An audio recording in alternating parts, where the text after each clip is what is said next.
These are the days I really like, when there's almost no waves or swell and get a nice 11-knot breeze, and it's just absolutely gorgeous. A little overcast. It could be warmer for my tastes, but yeah, got to take the cold with the hot. Everybody's downstairs watching Japanese animes. They finished their schooling in the morning. Mom's kind of going soft on them, so if we're traveling, they don't have to do school because it's too hard to think and do math when the boat is rocking back and forth. So yeah, Jen doesn't want to throw it up on their math book, so I'd say just put a piece of plastic over it and do math, but I'm mean like that. We're loading up to go look at some ruins up the river here in Demre.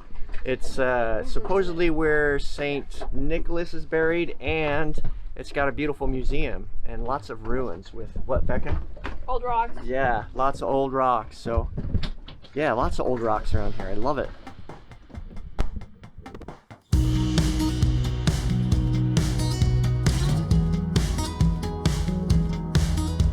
Very old. Tell us again. And over to the left over here, you see a building of old rock. This week we're exploring Demre, which in ancient times was known as Myra.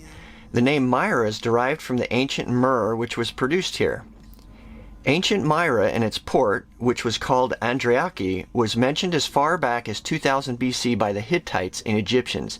That's pretty cool. The port of Andriake today has been engulfed by a swamp and is spread over two shores of an ancient bay. Andriake lived its most prestigious period during Emperor Hadrian, about 117 to 138 AD.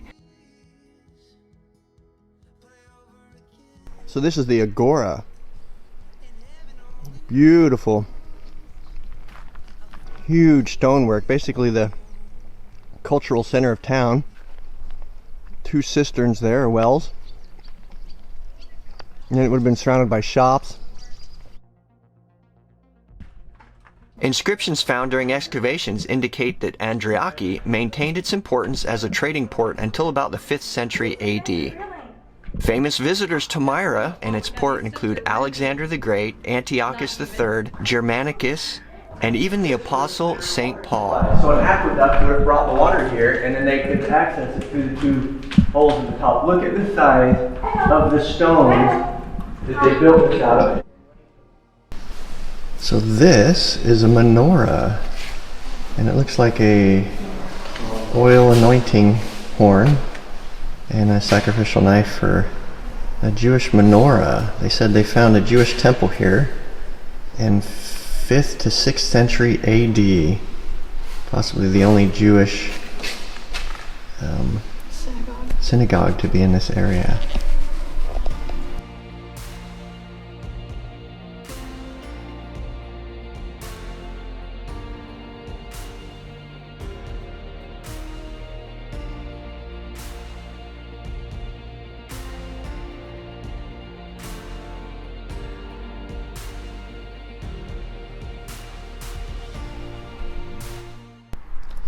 So this is where the harbor would have been.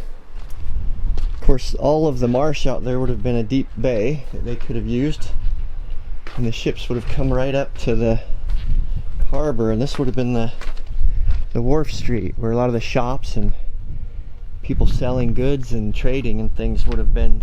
I'm standing in a building that would have been one of the shops that probably took and traded goods throughout the Mediterranean. And you can see on the wall some of the original stucco with some of the original patterns that were carved into the stucco surface, some X's and designs and things like that. Incredible. And some of the structure actually goes down to the bedrock that they carved some of the foundations out of.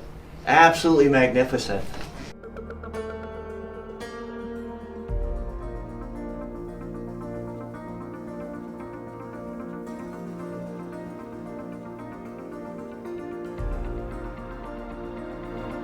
The Theater of Myra is one of the few surviving archaeological remains of the ancient city. Situated at the feet of several much older rock tombs, it was built in the first quarter of the 3rd century, but almost certainly replaced an older Hellenistic theater. This incredible theater, as well as being well preserved, is known for its size. It's about 111 meters wide. The seating could accommodate an incredible 12,000 people.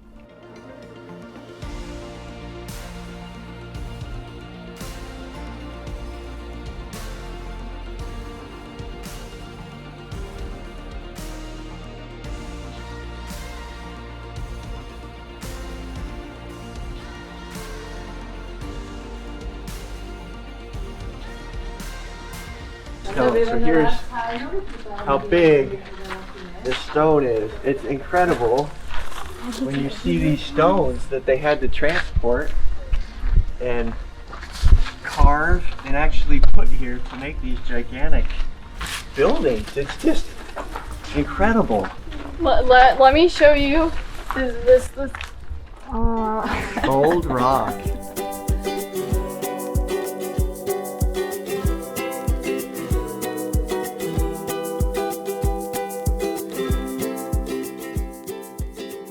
We're visiting the Church of St. Nicholas, supposedly where St. Nicholas was buried, the inspiration for Santa Claus. So interesting fact, we had to walk down the stairs, this ramp, to get to St. Nicholas's church, ground level.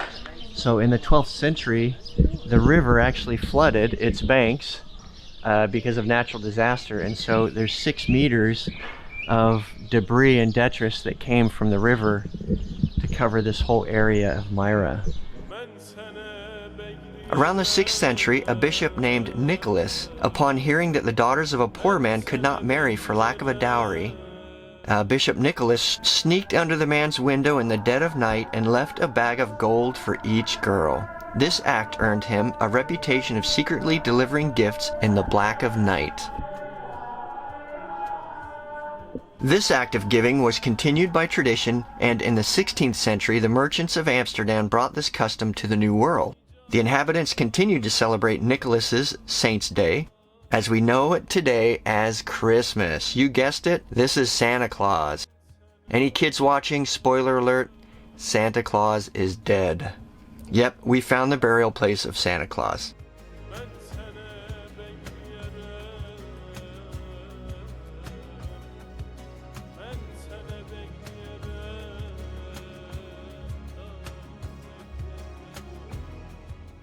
So this is the first time we left Bart in an obscure location. We just went upriver as far as we could till we got to this park, and then just parked Bart on the shore, and it's just unnerving. You know, I know the Muslim people are very honest and trustworthy. It's part of their faith to be so, but you know, just leaving Bart for so long, 3 or 4 hours, so we go to the museum and pick up some lunch to go and stuff. And the other anxiety is every time you go and you see what looks like thunderstorms building, it's like, oh my goodness, get back to the boat, batten the hatches, did we leave the windows open, is the anchor gonna pull, you know, all of those issues. So yeah, but Bart's here waiting for us.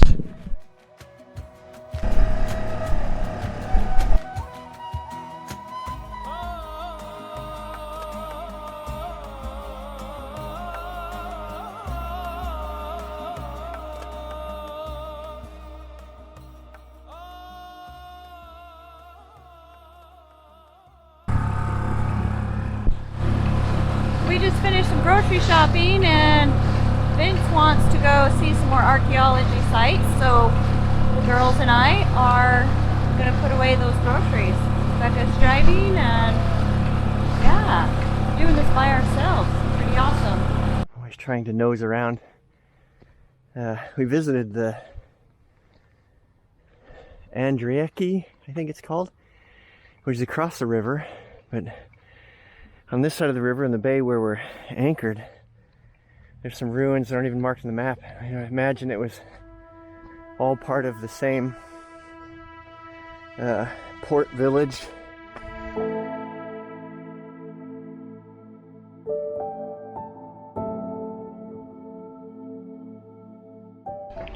So all of this area anciently would have been this wasn't river back then. It was all one big open bay going all the way back to Andriake over there on the hill.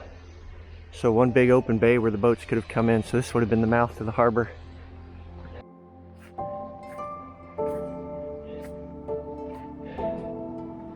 Beautiful.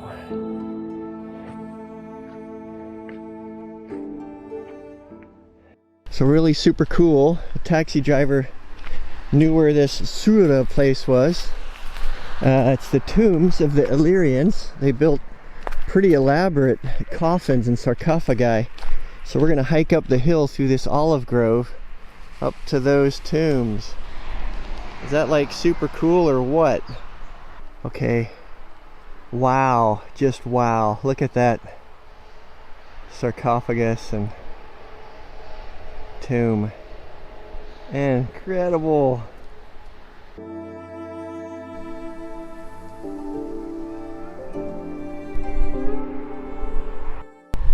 Hope the wind's not too high, but you can see remains of tombs, churches all the way down the hill. There's another tomb just down below us right there. Another one there, right there, and over there. Wow. Just incredible. Incredible. So these were built by the Illyrians. Look at this, I can't take it home, but everywhere. Remains of amphora and old clay pots and things from days gone by. Super cool. All over the site. It's interesting, what remains most after civilization is the harder, different shaped parts of the civilization. So like pot handles and things like that are the last things to remain. So the hill is just scattered with signs of old terracotta roof tile and pots and things like that.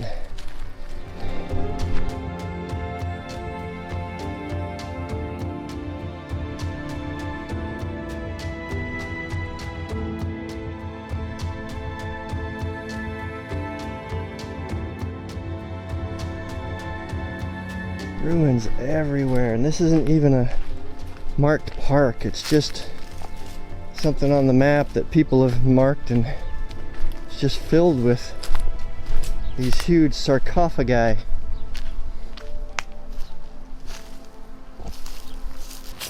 Just to give you an idea of how massive these things are. Can you imagine? Holy mackerel. It's huge. Such a engineering feat for those ages, pre-Greek. You can see it's just filled with these. Of course, the grave robbers have all been here.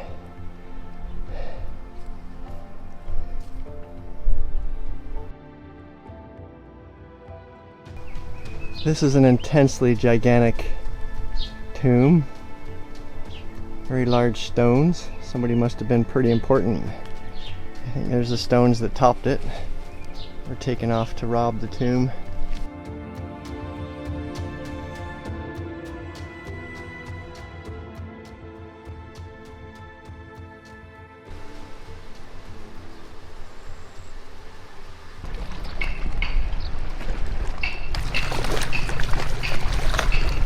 Thanks for coming to get me. We went to shore this morning to go play on the beach, find turtles, which there's a plethora of here at this beach, and found a little river off to the left side of the beach, and we were over there a little bit, and a guy comes out of the grove of trees and introduces himself as Sully and says, "I'd like to share my life with you. Come have some tea or coffee." So we followed him to his little house, and yeah, he told us about how he was a tour boat driver for 20 years, and then when he quit that, he moved to this little piece of land in the grove of trees. Very humble circumstances, but very generous. I was really touched, really have a hard time expressing what it meant to me for him to reach out to us like that, and by sharing his life and his herbal tea, and he gave the girls some shells that he had collected, and he shared with us a spice that he likes to use when he cooks. Just really opened my heart and made me grateful and added some joy to my day. All right, we've had a beautiful sail. It was nice and calm, maybe 15 knots max. So we made really good time. We're arriving in Finike, Turkey. There's the marina. And then we'll be going in to explore, get some groceries, some ice cream for the girls, because you know how it goes. You gotta have ice cream. Keep the morale up for the troops. Yeah, and then we're gonna look at getting a slip here for 2 or 3 days so we can go up and visit Istanbul. We didn't want to leave Turkey without at least checking the Istanbul block. It's pretty cheap to fly from Antalya, which is near Finike here, up there, and I figure if we just did a one overnighter, get there one afternoon and spend the whole next day and then come back next morning, then yeah, we'll get to see the Hagia Sophia and some other things. So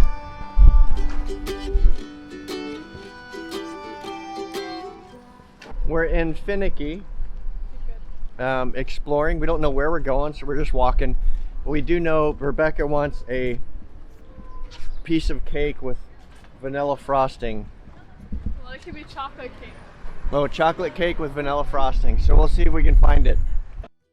Waves come crashing up to me. My toes slip into the sand. Dream that I'm with you, staring out into the sea. Waves come crashing up to me. My toes slip into the sand. Dream that I'm with you. Bye-bye. Say goodbye to our baby. She's all buttoned up. We're going to Istanbul, do some exploring for a couple days. Then hopefully the stainless steel and the sail guy will have made their measurements. By the time we get back, we get the work started and get back on the road again, sailing and exploring.